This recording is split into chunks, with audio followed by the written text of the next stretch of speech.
All right, so moving on, looking at 407, which is the area of a triangle formula. So as we can see, trigonometry allows us to find the area of a triangle if we know two sides and their included angle.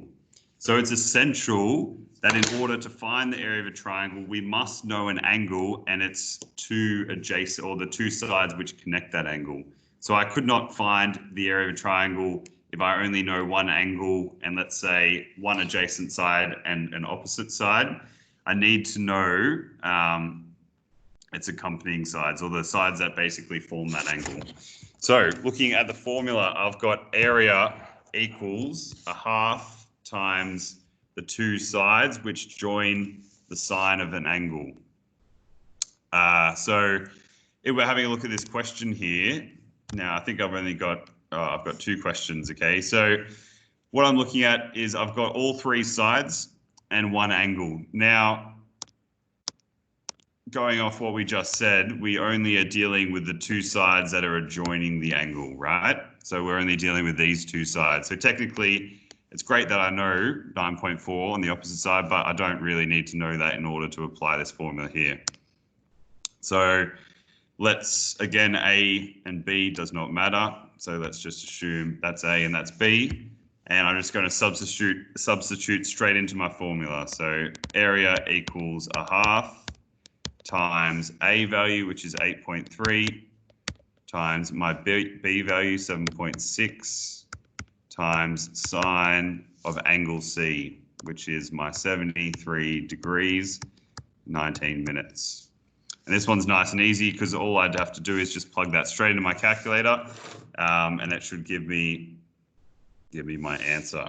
So popping that in, fraction of a half times 8.3 times 7.6 sine 73 degrees, 19 minutes.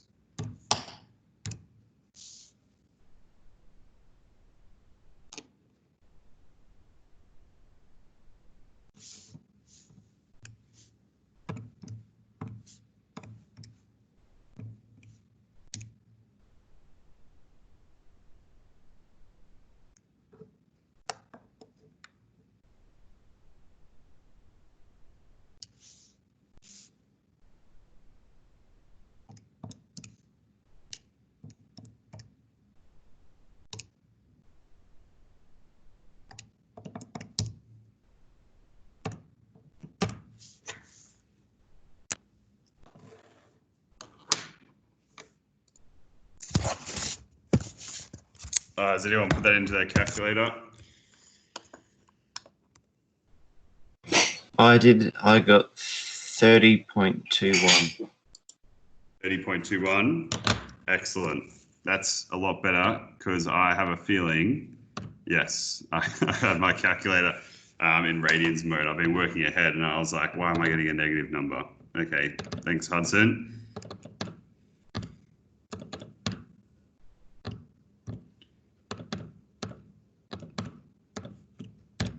Yeah, much better. Cool. So looking at, let's do it to one decimal because that's what the others are in. So we would suggest that that would be what it's needing.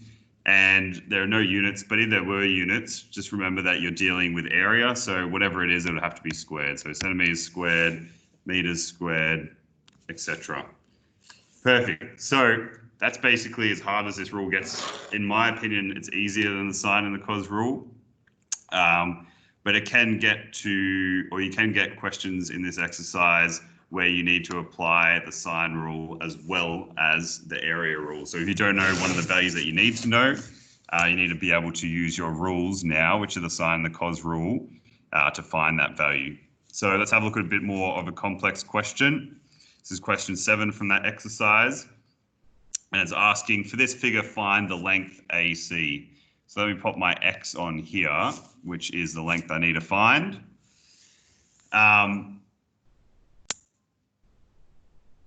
There are a couple of different ways I can go about finding that length.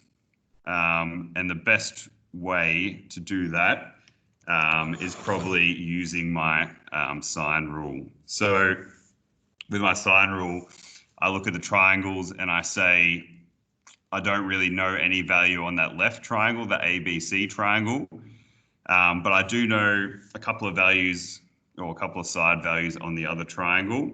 So let's use the other triangle. So the premise of the sine rule, remember, is you're dealing with two sides and their accompanying angles. So I know the angle that x is in relation to, and then I need to find one of these other angles here. And that could be quite tricky, but I need to use my knowledge of amount of degrees in triangles or knowledge of degrees in straight lines. So what I can find is I'm given two angles in the left triangle, so I can find the third angle in the left triangle here by doing my 180 take away my other two angles, seeing as they all three need to add to 180, gives me 78 degrees. So I know that that angle in there is 78, and I can now find my angle here. So I'm taking my 180, which is my straight line value. So I'm taking 78 from my 180, and that tells me that the angle inside this triangle here must be 102 degrees. And that gives me the last bit of information I need to know to apply the sine rule. So I now have one side length and its accompanying angle, and I have my unknown side length and also its accompanying angle. So I only have one unknown, so I can now solve to find that unknown.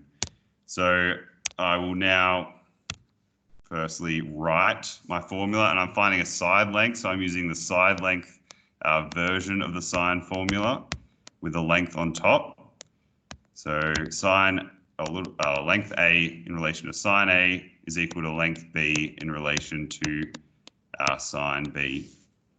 And again, just going to plug my values in. Let's assume x is my A. X side is made up of sine 36 degrees, accompanying angle. B is 9.4, reflects, or is the reflection of 102. Solving through, I'm going to times both sides by sine 36. So I get x is equal to 9.4 times sine 36 over my sine 102 degrees. Yep, should now be able to plug that into my calculator to find that missing side value. So let's go ahead and do that.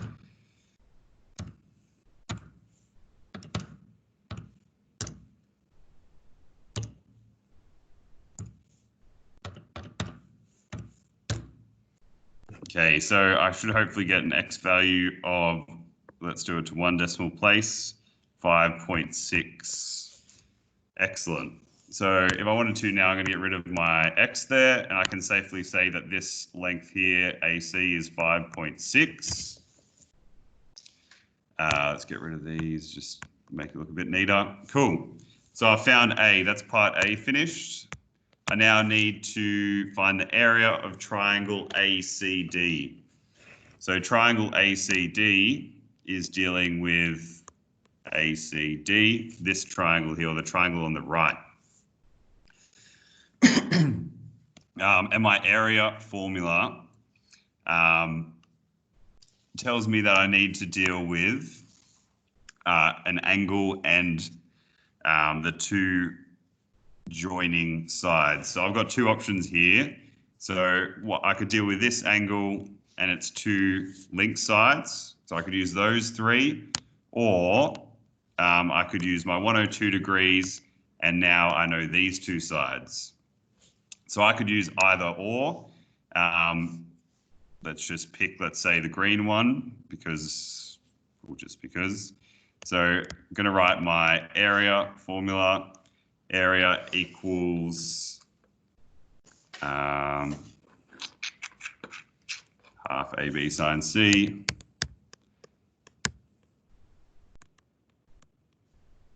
So which equals a half. Okay, A and B, remember, doesn't matter, and we're using our green values. So half times 9.4 times 6.7 times sine of angle C, which is 36 degrees. So again, I can just whack that into my calculator. So let's go ahead and do that.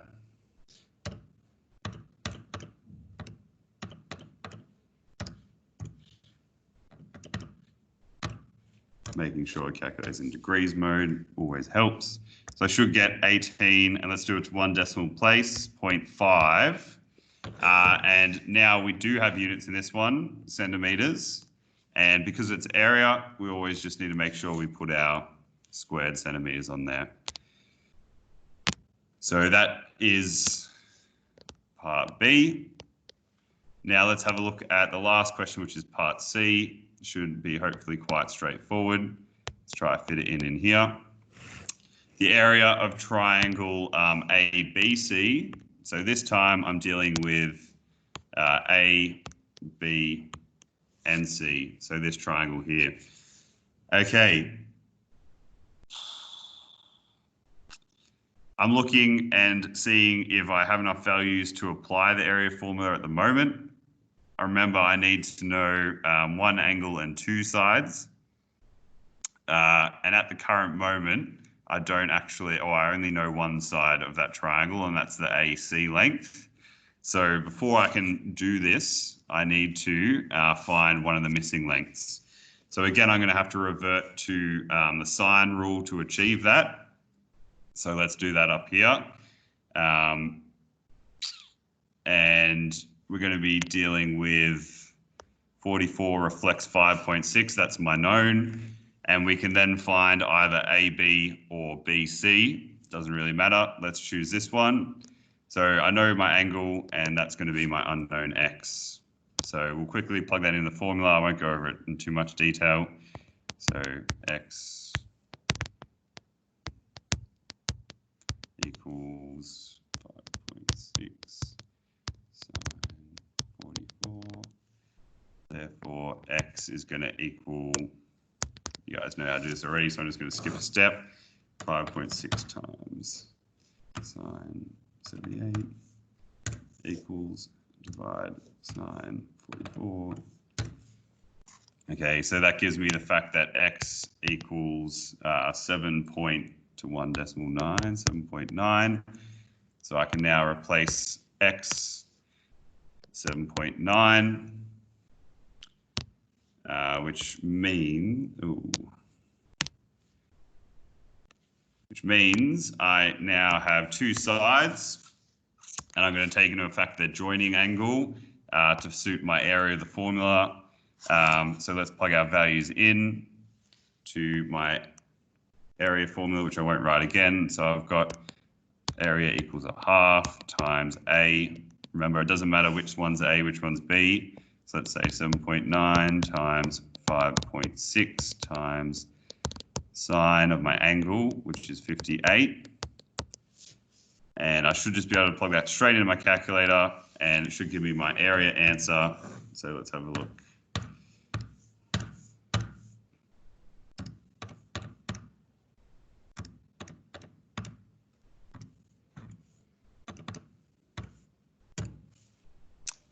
Cool, and I get 18.8 to one decimal place. 0.8, and units would be centimeters. And because we're talking about area, we need to make sure we have centimeters squared. Excellent. So that's the end of applying the area of a triangle formula. When you do get down to these later questions, 7, 8, 9, 10, etc., you will be expected to now apply your knowledge of the sine and cos formula if you don't know a side length. So yeah, good luck with it, and that's the end of this recording.